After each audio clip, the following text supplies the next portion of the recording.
इस पे प्रतिक्रिया देने वाली बात क्या है? उन्होंने जो बोला वो उनके बहुत दशकों का अनुभव है, अनुभव के आधार पे बोला होगा।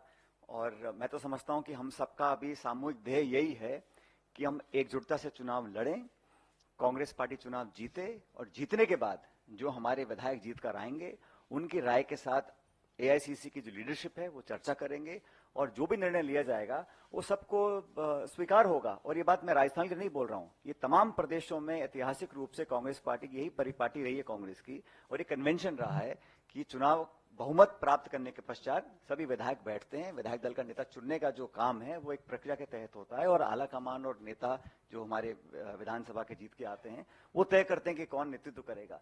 तो उन्होंने जो बोला बिल्कुल ठीक बोला। सर सचिन जी, आप नई बात बता रहे हैं, मतलब कि ऐसा लग रहा था कि मैं इधर हूँ, ऐसा लग रहा था कि कांग्रेस पार्टी ये मान के चल रही है कि अगर सत्ता में आएगी तो अशोक गहलोत ही सीएम बनेंगे। तो ये क्या चेंज ऑफ टैक्टिक है या भविष्य के? और मैं कंप्लीट कर लेती हूँ सवाल। हाँ।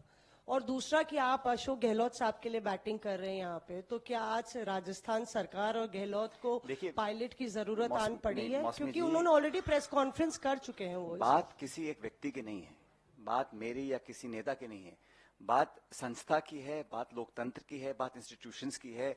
और जिस प्रकार का एक नॉर्मल बन गया है कि इस प्रकार की कार्रवाई होगी, दो चार लोग चिल्लाएंगे, चीखेंगे और फिर उसको भूल जाएंगे, ये मैं समझता हूँ लॉन्ग टर्म के लिए, डेमोक्रेसी के लिए, हमारे जो इंस्टीट्यूशंस हैं उसके लिए सही नहीं है। मैं ये एक दल, एक नेता, एक घटनाक्रम के बारे में नहीं बोल रहा हूँ, मैं जनरली बताना चाहता हूँ कि ये परिपाटी अभी पड़ी है पिछले 5-7 सालों में, ऐसे पहले नहीं था।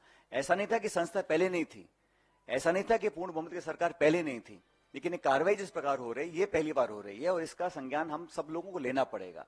जहां तक आपने पहला सवाल पूछा, भविष्य के गर्भ में क्या है ये किसी को पता नहीं है, तो हम सब लोग तो अभी वर्तमान में काम कर रहे हैं। हाँ, भूतकाल से, इतिहास से, सब अनुभव से सीखते हैं, समझते हैं, संज्ञान में लेते हैं और वर्तमान में कार्रवाई करते हैं, लेकिन भविष्य में क्या होगा ये किसी को पता नहीं। तो हम सबका भी कलेक्टिव ऑब्जेक्टिव ये है कि हम कांग्रेस पार्टी को जिताकर बहुमत लेकर आए, उसके पश्चात किसको क्या जिम्मेदारी दी जाएगी इसका निर्णय पार्टी करेगी। सब लोग ये पूछना चाह रहे हैं क्योंकि गहलोत साहब ने कहा कि मैं तो छोड़ना चाह रहा हूं, ये कुर्सी मुझे छोड़ नहीं रही और ना आगे छोड़ेगी।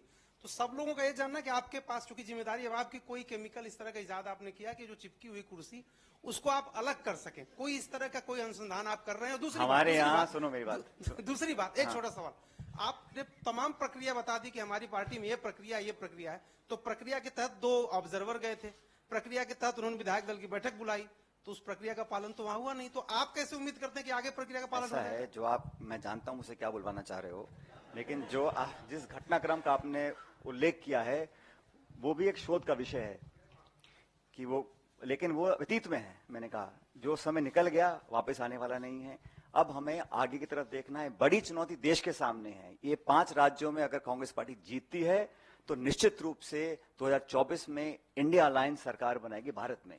हमारे लिए ये राज्य जीतना बहुत जरूरी है, पार्टी के लिए और देश के लिए, ताकि इस प्रकार की जो घटना आज हुई है ये भविष्य में ना हो।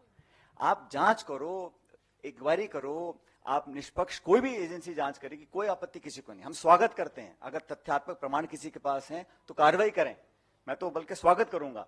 लेकिन बिना प्रमाण के सिर्फ इलेक्शन से पहले आप लोगों को छापे मार मार के डराने का काम करेंगे तो मैं उससे इत्तेफाक नहीं रखता हूं, बल्कि कोई भी राइट थिंकिंग पर्सन उससे इत्तेफाक नहीं रख सकता है।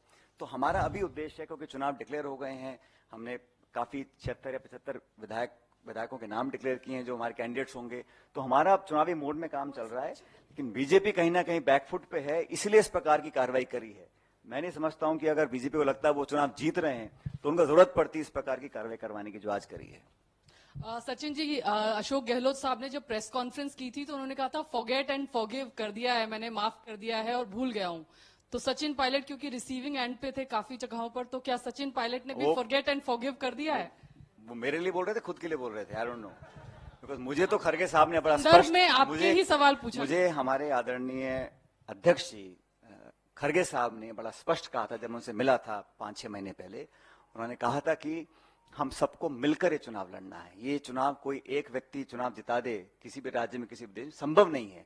संगठन चुनाव लड़ता है, एक कलेक्टिव लीडरशिप होती है, उसमें एक अच्छा मिश्रण होता है अनुभव का, युवाओं का, प्रतिभा का और जो लोग एक्सपीरियंस हैं या जो लोग नए आते हैं राजनीति में, उन सबको साथ लेकर की जिम्मेदारी चलने की हम सब लोगों की है। उन्होंने मुझे कहा था कि Sachin, we have to move forward, तो let's forget the past, forget whatever has happened and move forward.